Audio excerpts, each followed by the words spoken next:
सूर्य की किरणें भूमध्य रेखा यानी इक्वेटर पर सीधी पड़ती हैं।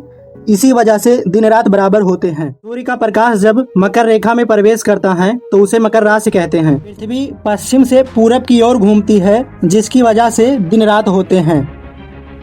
मकर संक्रांति का वैज्ञानिक पहलू खगोलीय घटनाओं और पृथ्वी की गति से जुड़ा हुआ है। आइए इसे साइंटिफिक दृष्टिकोण से समझते हैं। मकर संक्रांति, सूरज की नई किरणें आसमान का नया रंग लाएं। मकर संक्रांति का ये पर्व आपके जीवन में ढेर सारी खुशियां लाए। मकर संक्रांति के इस पावन पर्व पर आपकी जिंदगी खुशियों से भरी रहे। मकर संक्रांति संस्कृत के दो शब्दों से मिलकर बना है, मकर प्लस संक्रांति। मकर यानी कैप्रिकॉर्न, संक्रांति यानी परिवर्तन या गतिशील। सूर्य का प्रकाश जब मकर रेखा में प्रवेश करता है तो उसे मकर राशि कहते हैं, जो ज्योतिष शास्त्र में 12 राशियों में से एक है, जिसका चिन्ह बकरा है। इस प्रकार मकर संक्रांति का अर्थ हुआ सूर्य का मकर रेखा में प्रवेश करना। मकर संक्रांति भारत में हर साल 14 या 15 जनवरी को मनाया जाता है। यह त्योहार सूर्य के मकर राशि में प्रवेश करने और दिन रात की बराबरी के बाद दिन बड़ा होने की शुरुआत का प्रतीक है। साल में 2 बार दिन रात बराबर होते हैं, 21 मार्च और 23 सितंबर को। इन दिनों को विषु कहते हैं, जो इक्वेटर से लिया गया है। इन दिनों में सूर्य की किरणें भूमध्य रेखा यानी इक्वेटर पर सीधी पड़ती हैं। इसी वजह से दिन रात बराबर होते हैं। भूमध्य रेखा और विषुवत रेखा एक ही है, जिसे इंग्लिश में इक्वेटर कहते हैं, जो पृथ्वी पर 0 अक्षांश पर स्थित है। इसलिए इसे अक्षांश रेखा भी कहा जाता है। भूमध्य रेखा पृथ्वी को 2 गोलार्ध में बांटती हैं, उत्तरी गोलार्ध यानी नॉर्थ हेमीस्फीयर, दक्षिणी गोलार्ध यानी साउथ हेमीस्फीयर।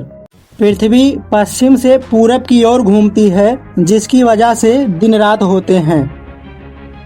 मकर संक्रांति का वैज्ञानिक पहलू खगोलीय घटनाओं और पृथ्वी की गति से जुड़ा हुआ है।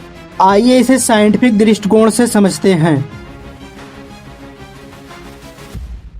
मकर संक्रांति वह दिन होता है जब सूर्य मकर राशि यानी कैप्रिकॉर्न में प्रवेश करता है। इसे एस्ट्रोनॉमी में विंटर सोलेस्टिक के बाद उत्तरायण के रूप में चिन्हित किया जाता है। उत्तरायण सूर्य का उत्तर दिशा की ओर बढ़ना, दक्षिणायन सूर्य का दक्षिण दिशा की ओर बढ़ना। इस दिन के बाद सूर्य उत्तरी गोलार्ध की ओर बढ़ने लगता है, जिससे दिन लंबी और रातें छोटी होने लगती हैं। पृथ्वी अपने एक्सेस पर 23.5 अंश झुकी है और सूर्य के चारों ओर वृत्ताकार कक्षा यानी एलिप्टिकल शेप में घूमती है, जिसके कारण दिन रात और मौसम में परिवर्तन होता है। यह त्योहार उस समय मनाया जाता है जब सूर्य भूमध्य रेखा के दक्षिणी भाग से उत्तरी भाग की ओर बढ़ता है। यह घटना इस बात का संकेत देती है कि सर्दियों का अंत और गर्मियों की शुरुआत होने वाली है। उत्तरायण के बाद सूर्य की किरणें उत्तरी गोलार्ध पर सीधे पड़ने लगती है, जिससे पृथ्वी का तापमान बढ़ता है। इस खगोलीय बदलाव का सीधा प्रभाव मौसम, जलवायु और फसलों पर पड़ता है। इसलिए इसे फसलों के कटाई के त्योहार से जोड़ा जाता है और पूरे भारत में अलग अलग नामों और परंपराओं के साथ मनाया जाता है। विभिन्न राज्यों में मकर संक्रांति के नाम: पोंगल तमिलनाडु में, लोहड़ी पंजाब में, उत्तरायण गुजरात में, खिचड़ी यूपी बिहार में, बिहू असम में। खासकर गुजरात और राजस्थान में पतंग उड़ाने का उत्सव होता है। इस त्योहार पर नदियों में